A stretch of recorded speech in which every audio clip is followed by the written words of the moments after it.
दोस्तों, कभी कभी आपकी सबसे बड़ी कमजोरी आपके जीवन की सबसे बड़ी ताकत बन जाती है। आप सोच रहे होंगे कि मैं क्या कह रहा हूँ, कमजोरी भला ताकत कैसे बन सकती है। चलो इसे थोड़ा आसानी से इस कहानी के जरिए समझते हैं। ये कहानी एक ऐसे 10 साल के छोटे बच्चे की है जो जूडो कराटे सीखने का मन बनाता है। जूडो सीखना कोई बड़ी बात नहीं है, लेकिन इस बच्चे के लिए थी, क्योंकि कुछ महीनों पहले ही इस बेचारे बच्चे ने एक बहुत ही दुर्भाग्यपूर्ण कार एक्सीडेंट में अपना बायां हाथ खो दिया था। दृढ़ निश्चयी इस बालक ने अपने जापानी बूढ़े जूडो मास्टर से जूडो के पाठ सीखने शुरू कर दिए। बच्चा मास्टर के सिखाए पाठ को बड़े ही अच्छे से समझता, प्रैक्टिस करता और उनकी कही हर बात का ध्यान रखता। लेकिन फिर भी उसे यह समझ में नहीं आता था कि क्यों पिछले कई महीनों से मास्टर उसे सिर्फ एक मूव ही सिखाए जा रहे थे।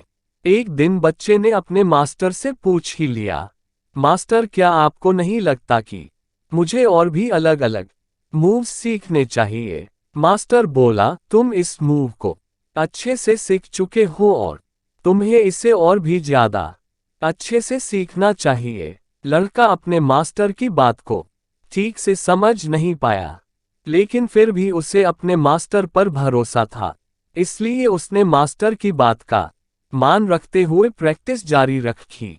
कुछ महीने और बीत गए और एक दिन मास्टर अपने उस छोटे से स्टूडेंट को एक प्रतियोगिता में हिस्सा लेने के लिए ले गया और आश्चर्यजनक रूप से पहली 2 मैचेस वह लड़का बड़ी आसानी से जीत गया।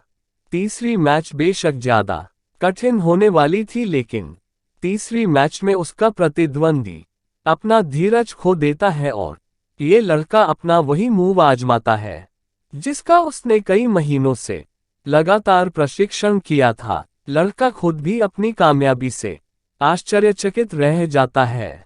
सबको हराने के बाद आखिरकार लड़का फाइनल्स में पहुंच जाता है।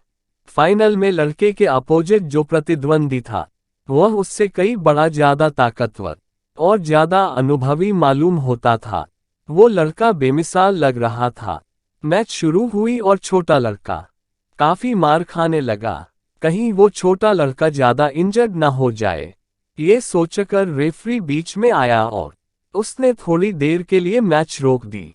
रेफरी शायद पूरी तरह से मैच को खत्म करार दे देता, लेकिन तभी मास्टर ने उसे ऐसा करने से मना किया और बोला कि इस मैच को जारी रखो। मैच फिर से शुरू हुई। कुछ देर बाद प्रतिद्वंदी ने एक गलती की और उस छोटे लड़के ने उसी गलती का फायदा उठाते हुए अपना वही मूव उस पर इस्तेमाल कर दिया जो वह अब तक करके जीतता आया था। अपने से कई गुना ताकतवर और कदावर प्रतिद्वंदी भी उसके आगे ढेर हो गया। वह छोटा लड़का मैच जीता और प्रतियोगिता भी वो विनर बना। घर वापस लौटते हुए रास्ते में मास्टर और उस लड़के ने हर मैच के हर मूव का विश्लेषण किया।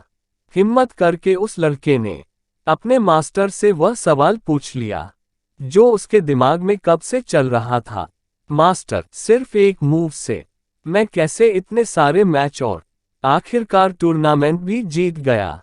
कैसे? मास्टर ने जवाब दिया, तुम जीते उसके पीछे 2 मुख्य कारण जिम्मेदार थे। मास्टर ने कहा, पहला कारण कि तुमने जूडो के सबसे कठिन मूव में महारत हासिल कर ली थी और दूसरा कारण ये कि तुमने जो मूव सीखा था उससे बचने का एक ही उपाय है कि अगर तुम्हारा प्रतिद्वंदी तुम्हारा बायां हाथ पकड़ ले। मास्टर ने जानबूझकर अपने शिष्य को इतने महीनों तक ऐसे मूव में महारत हासिल कराई जिसमें उसकी कमी ही उसकी ताकत बन गई। सच्चाई जानने के बाद लड़के की आंखों से आंसू बह निकले और उसकी आंखों में अपने मास्टर के लिए जो सम्मान था वह कई गुना बढ़ गया। कहानी की सीख, छोटे लड़के से हम सीख सकते हैं कि जीवन की कोई भी कमी आपको आगे बढ़ने से नहीं रोक सकती, लेकिन इस बात को पहले आपको मानना होगा, फिर दुनिया मानेगी। मास्टर से हम सीख सकते हैं, दृष्टिकोण बड़ा ही महत्वपूर्ण होता है। दुनिया के लिए जो कमियां हैं उसे हम दृष्टिकोण बदलकर ताकत में बदल सकते हैं। दुनिया के लिए जो कचरा है उसे हम मूल्यवान बना सकते हैं। दोस्तों, आपको ये कहानी कैसी लगी? हमें कमेंट करके बताएं। वीडियो को लाइक कीजिए और अपने दोस्तों को शेयर कीजिए। और ऐसी ही कहानियों के लिए हमारे चैनल को सब्सक्राइब कीजिए।